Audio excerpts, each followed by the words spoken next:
News and programming is sponsored by Desert View Hospital, providing emergency medical care around the clock at 360 South Lola Lane. Learn more at desertviewhospital.com. Physicians are not employees or agents of this hospital. News is also brought to you by J.K. Nelson Law. Call 727-9900 today for your free consultation. If you need a lawyer, you need Nelson. News 46 is also brought to you by Humana, serving the community. Please stop in at 1397 South Loop Road on the corner of Loop and Highway 160.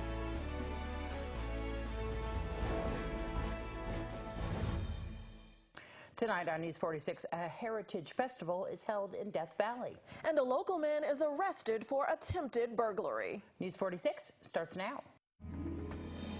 You're watching KPVM News 46 with Deanna O'Donnell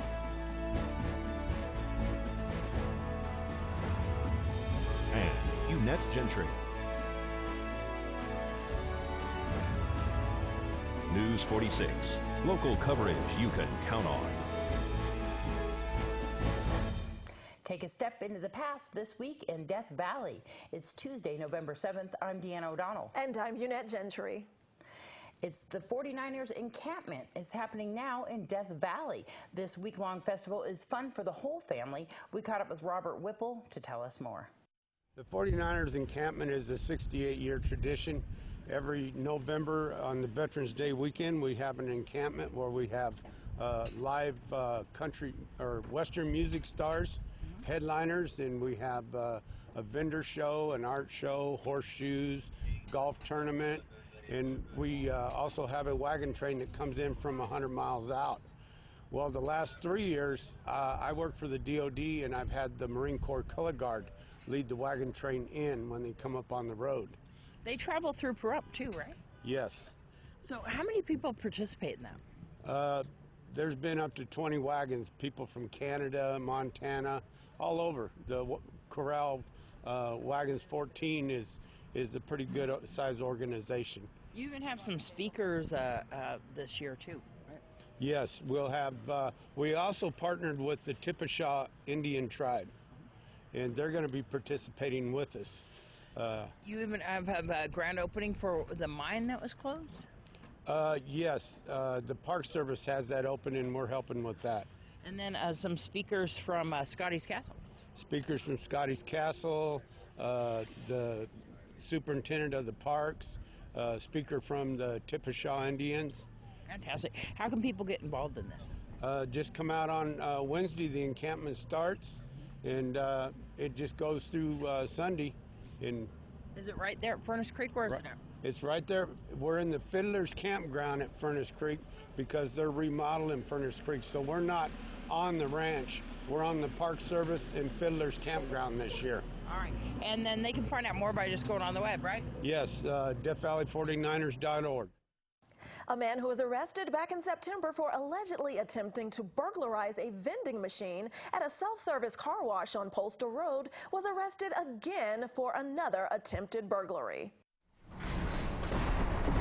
Christopher Ream has been arrested for attempted burglary, conspiracy to commit burglary, and possession of drug paraphernalia at the location of 2031 East Gamebird Road. According to the declaration of arrest on October 5th, deputies were dispatched to a location on Gamebird Road in reference to a suspicious vehicle parked on the west side of the property just off Vicky Ann. Upon arrival, they noticed the vehicle and an unknown male exiting the vehicle, who then ducked back for a moment, then reappeared. The male had a walkie-talkie type radio in his hand and was trying to talk to someone at the time of the deputies' arrival. They heard a male voice come over the radio at 2 different times but could not hear what they were saying. A witness on scene said that they saw the vehicle park next to a fence and then turn off their lights. The witness said that he saw the male pulling on the fence and taking it apart. Deputies made contact with Christopher Ream, who stated that he was having car troubles and was waiting for a friend to show up to help. The deputy said that the front door was open at the time of their arrival, and it was positioned right next to the area of the fence that was damaged. Deputies noticed that the fence post next to the vehicle was missing hardware that attaches the fence to the pole.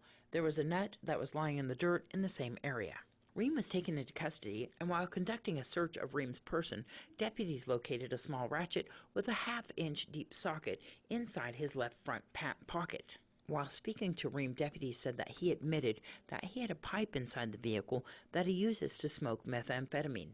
He stated that he used methamphetamine approximately 2 days earlier. While the vehicle was being towed, deputies located a small black pouch with a clear glass pipe inside. The pouch was located between the driver's side door jamb and the driver's seat. Mr. Ream was transported to the Nye County Sheriff's Office Detention Center without further incident. This is Deanne O'Donnell for News 46.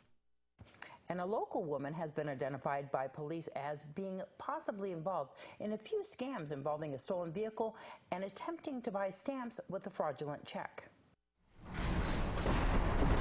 Tanya Plucknett has been arrested for buying, possessing, or receiving stolen property at a location on Jackie Street here in Pahrump. According to the Nye County Sheriff's Office declaration of arrest, deputies were dispatched to an abandoned boat on the corner of Jackie and Jean Street. Upon arrival, they saw a stripped-down boat attached to a trailer on the side of the road. After running the VIN number, Nye County Sheriff's Office dispatched revealed that both the boat and the trailer were reported stolen. After interviewing neighbors, deputies were directed to an address on Jackie Street and told to speak to Richard, as he had been seen towing a boat by an RV when he moved into the residence a few days prior.